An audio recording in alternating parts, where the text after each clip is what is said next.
Those white lumps you squeeze out of your tonsils aren't just bad breath waiting to happen. They're a sign that your throat has quietly become a permanent campfire of infection, and that fire can reach your heart, your joints, your kidneys, your blood vessels. Here's the part almost nobody tells you. Most people who finally cut their tonsils out trade one problem for a worse one, and they only find that out months later. And the real reason your throat keeps flaring up has almost nothing to do with your throat. It has to do with your neck. I'm Sam Waterling, and I've spent 15 years watching this exact story play out in real patients. Nobody's gonna walk you through any of this at your next 15-minute appointment. The system makes money when you stay sick, not when you get well. Subscribe and hit like if you want the straight version. Help Dr. Waterling reach 300,000 subscribers. Let's start with what you're actually seeing. You open your mouth in the mirror and there they are, white or yellowish lumps sitting on your tonsils. Those are tonsil stones. In plain terms, they're a packed mix of dead cells, food debris, mucus, and bacteria. They collect in tiny pockets on the surface of your tonsils. Those pockets have a name, crypts or lacunae. Picture your tonsil not as a smooth ball, but as a sponge full of deep little pits. Everything settles into those pits. So you try to get rid of the stones. You squeeze, you gargle, you dig them out. It looks cleaner for a day or two, and then they're back. Again and again, month after month. And sooner or later, the thought shows up. Maybe I should just cut these things out and be done with it forever. There's genuinely something to think about here, but not for the reason you're probably imagining. Most people worry about the stones and the bad breath. The real danger sits deeper. Constant inflammation in your tonsils isn't a local throat issue. It's a chronic focus of infection for your whole body, a steady source that can quietly hit organs that seem to have nothing to do with your throat. Your heart, your blood vessels, your joints, your kidneys. Today I'm going to show you why that happens, what mechanism is driving it, and most importantly, what you can actually do about it without reaching for a scalpel. So let's take the big question first, the one that haunts almost everyone with chronic tonsillitis. Remove the tonsils or keep them? At first glance, the answer looks obvious. The surgery is called a tonsillectomy. It's been done so many times, it's practically routine. Millions of people around the world have had it. The logic is simple. No organ, no problem. No tonsils, no pus, no stones, no inflammation. It sounds airtight. But slow down, because there's a serious trap hidden in that logic. Let me give you a picture that makes it clear. Imagine a soccer team. It has forwards, it has midfielders, and it has defenders, the players standing on the last line in front of the goal. Now imagine you pull every defender off the field. The team has no defense left. How many goals do they let in over one match? A lot. The net is basically wide open. Now put that picture onto your body. Your tonsils are the defenders. They stand right at the entrance at the gates of your airway. Every minute, through your mouth and nose, you breathe in air carrying microbes, you swallow them with food and water, and your tonsils are the first to meet that flood. They work like a border post. They spot the intruders and sound the alarm for your entire immune system. Pull that post out and you hand infection a wider road straight inside. And here's something important. You actually have several tonsils and they work as one connected system. The ones you see on the sides of your throat when you open your mouth are the palatine tonsils. Most people just call these the tonsils. They sit in the folds on each side between the arches at the back of the roof of your mouth. But there's also the pharyngeal tonsil, often called the adenoid. It sits higher up, behind your nose, and it's especially active in children. And there's the lingual tonsil, at the base of your tongue. All of these, together with other clusters of lymphoid tissue, form what's called the pharyngeal lymphoid ring, sometimes named Waldeyer's ring. Let me explain that term right away. Lymphoid tissue is the working tissue of your immune system, the tissue that recognizes microbes and teaches your body to fight them. And this ring stands like a solid wall at the entrance, keeping infection from going deeper into your bronchi, your lungs, your blood. That's exactly why modern medicine treats removal far more carefully than it did 30 or 40 years ago, back when tonsils were yanked out of almost anyone at the first excuse. Doctors describe plenty of cases where after the tonsils came out, a person really was free of the chronic inflammation. The stones vanished, the flare-ups stopped, and that's a real win. But sometime later, a chunk of those same people ran into a different misery: frequent colds, repeated bronchitis, constant airway infections, lingering pharyngitis, which is inflammation at the back of the throat. The defender walked off the field and the goal was left unguarded. So today's approach sounds like this. Try to keep the organ if there's any reasonable way to do it. Removal is a last resort for when the tonsils have stopped being defenders and turned into a constant source of danger, more harmful present than absent. But even before you reach that decision, the first real question is whether you can turn the situation around without surgery at all. And this is where we hit the key point that gets missed all the time. When your throat flares up, you usually get anti-inflammatory medicine, sometimes antibiotics. And it works. You feel better, the fever drops, the pain fades. But notice, that's temporary relief, not a solution. You're putting out the fire without removing the reason it keeps catching. A month later, 3 months, 6 months, it all comes back. To break that cycle, you have to understand why the inflammation became chronic in the first place. And the root very often lies in something almost nobody connects to a sore throat: poor blood flow. Let's go through this calmly, in plain words. Every organ in your body needs good blood supply to fight off infection. Blood is your delivery system. It brings oxygen, nutrients, and, most important here, immune cells to your tissues. Those immune cells are the soldiers that destroy microbes. If blood arrives freely and in good amounts, the organ is strong. It stamps out any infection fast and recovers. But if the blood supply is blocked, if blood pools and stagnates, the organ weakens. The immune cells show up late and in small numbers, and the inflammation gets to smolder for months. This is a universal principle. It works anywhere in the body, and medicine shows it clearly in all sorts of places. Take chronic inflammation in the pelvic organs. In men, that's chronic prostatitis. In women, chronic inflammation of the uterus or the ovaries and tubes. Very often, behind those diagnoses sits a plain old circulation problem. The pelvic organs get pressed on, loops of intestine push down on them, and with a sitting lifestyle, the blood pools there, the tissues swell, normal circulation breaks down, and inflammation moves in for the long haul, barely responding to any pills. Same mechanism every time. Something mechanically blocks normal blood flow. Blood stagnates and the organ loses its ability to defend itself. But with the tonsils, there's a fair objection. Nothing is pressing on them. They're not pinned under loops of intestine. They're not sitting in your pelvis. So where would a blood flow problem even come from? The answer is again in simple mechanics. The vessels, the arteries that bring blood in and the veins that carry it back out don't reach your tonsils through thin air. They run through your neck, right next to the bones of your spine, next to muscles and ligaments, through dense tissue. Your neck is an incredibly crowded area. You've got the spine there, large blood vessels, nerves, lymph channels, and a whole crowd of muscles. And if those structures are tense, if there's muscle spasm, if the vertebrae in your neck are shifted or jammed, the vessels can get squeezed. A squeezed vessel carries less blood, so the supply into your tonsils, and just as importantly, the drainage out of them, gets choked. And right here, the vicious circle closes. Swollen tonsils stop getting a full cleansing flow of blood. That flow is, to them, like a supply line to an army on the front. Down that line come the ammunition, the immune cells, everything needed for the fight. No proper supply, no ammunition. The immune cells have nothing and no one to fight with. There simply aren't enough of them. Microbes that would normally be wiped out in a couple of days settle calmly into the crypts, multiply, and you get that chronic inflammation that drags on for years and won't bend to ordinary treatment. So you end up treating the consequence, the pus and the stones, while the cause, poor blood flow in the neck, sits there untouched, and the stones come right back.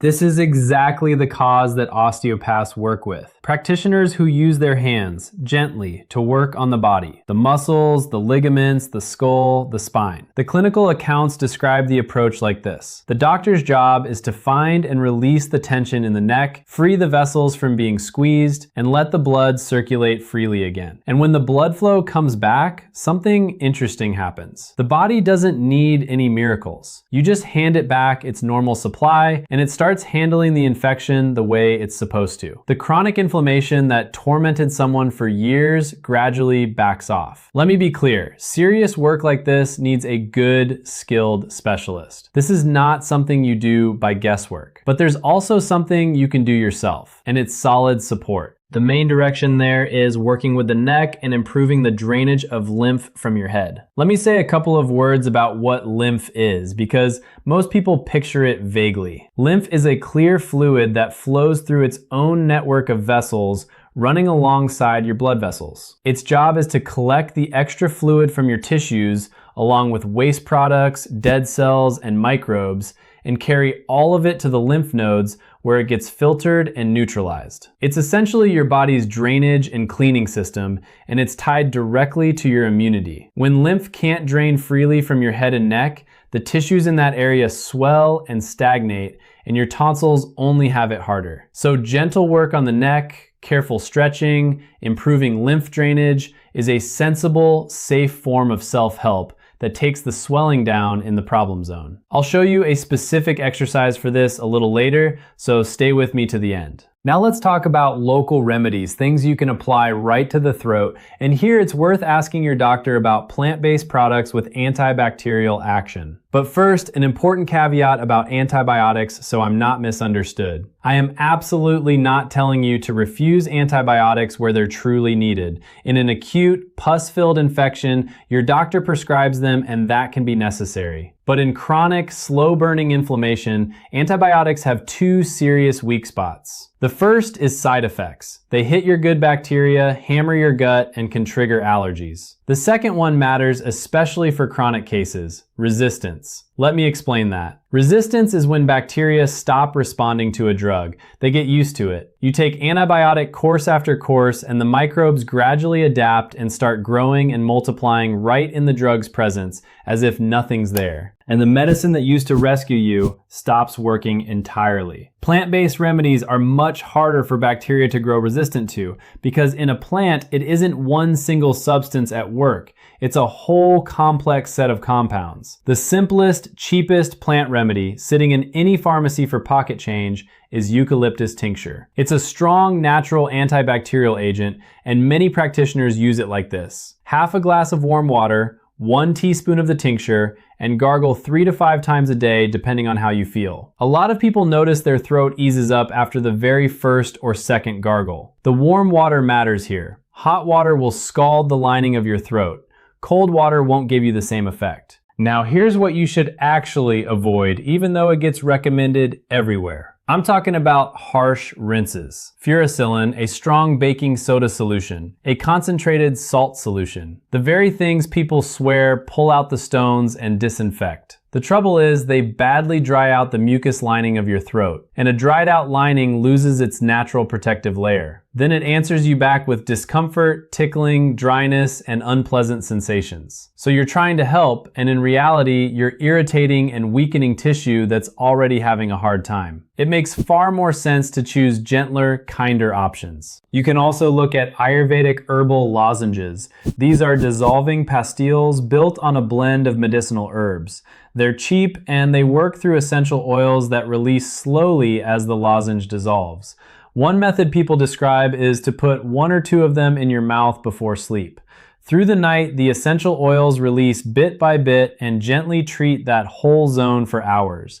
You get a long, low-key effect at exactly the time your body is repairing itself. Another option worth discussing is tea tree essential oil. It's one of the best known natural antiseptics. It's mild enough to put on your skin, and used correctly, it doesn't cause burns. You apply it on the outside, on the skin of your neck, over the spot where the palatine tonsils sit, which is roughly under your jaw on each side. The oil soaks into the tissue and works against the bacteria from the outside in. You can also breathe it in. Add it to an aroma lamp or an ultrasonic humidifier. There's practically no risk and no real contraindication that way, and the air you're breathing picks up a natural antibacterial component that quietly works against microbes both in your throat and in your airways overall. And there's one more fairly powerful local remedy for chronic tonsil inflammation: a plant-based antiseptic gel. The way you apply it is this: you put a small amount of the gel on the tip of a clean finger, Place it deep on the base of your tongue,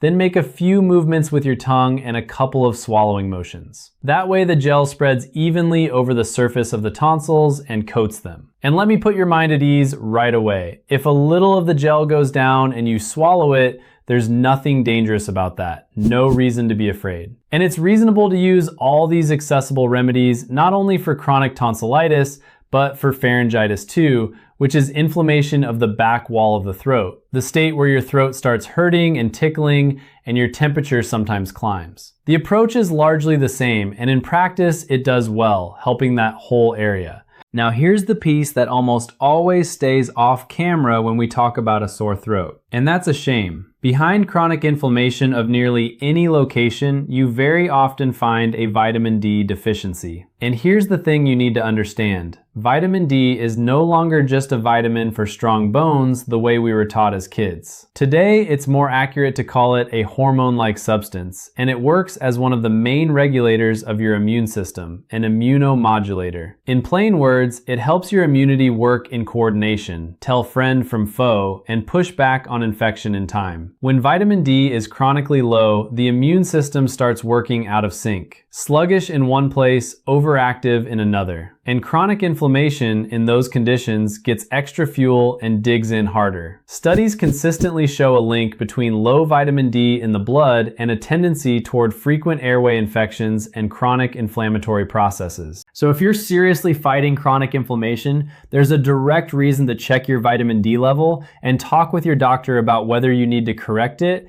and at what dose. It's an ordinary blood test done in almost any lab, and it can clear up a lot. And speaking of vitamin D and your immunity in general, there's an important pattern that tracks with age. Your skin can make vitamin D under sunlight, but with age, that ability drops. After 40, vitamin D production in the skin slows down noticeably. That's why deficiency in your mature years shows up far more often than in young people. And on top of that, over the years, the immune system reshapes itself and simply runs differently. I'm genuinely curious which age this topic hits hardest for, so drop your age in the comments. How old are you? It helps me understand who's actually watching, and it lets me tailor these breakdowns closer to the stage of life you're really in. And now, as promised, let's wrap it up and right away walk through an exercise for everyone who stayed to the end. This is an exercise to improve lymph drainage from your throat and tonsils. It helps with chronic tonsillitis, with a plain sore throat, and even with a runny nose, because it improves the state of that whole zone at once. You do it like this. First, move your shoulders actively. Roll them, lift them, and drop them a few times. That wakes up the mobility in your upper body and shoulder girdle because the main lymph drainage from your head runs top to bottom, right through that area, down toward your collarbones. Then move to the collarbone itself. Find it and gently pinch the skin above it with your fingers, like a little fork.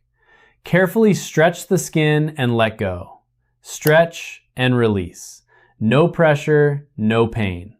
Do that several times on one side, then the same number on the other. With this, you're helping the lymph move more freely from the top down into the zone behind the collarbone where it's meant to drain. After that, you can use soft strokes of your palms to almost milk the fluid down from your head and neck toward the collarbones, top to bottom. And here's a good marker. If at some point you feel the urge to swallow, that's a good sign. It means the lymph flow has shifted and you're doing it right. So let's pull it all together, the dry remainder of what we found. Chronic inflammation of the tonsils very rarely shows up on its own out of nowhere. Behind it, you very often find disrupted blood flow and lymph drainage in the neck. And quite often a vitamin D deficiency, which keeps your immunity from working at full strength. So before you start thinking about removal, it makes sense to deal with the cause. Removing your tonsils is a last resort because you lose an important part of your immune defense, and the price can be a throat and airway that get sick far more often. With your own treating doctor, it's worth discussing why your inflammation in particular keeps coming back.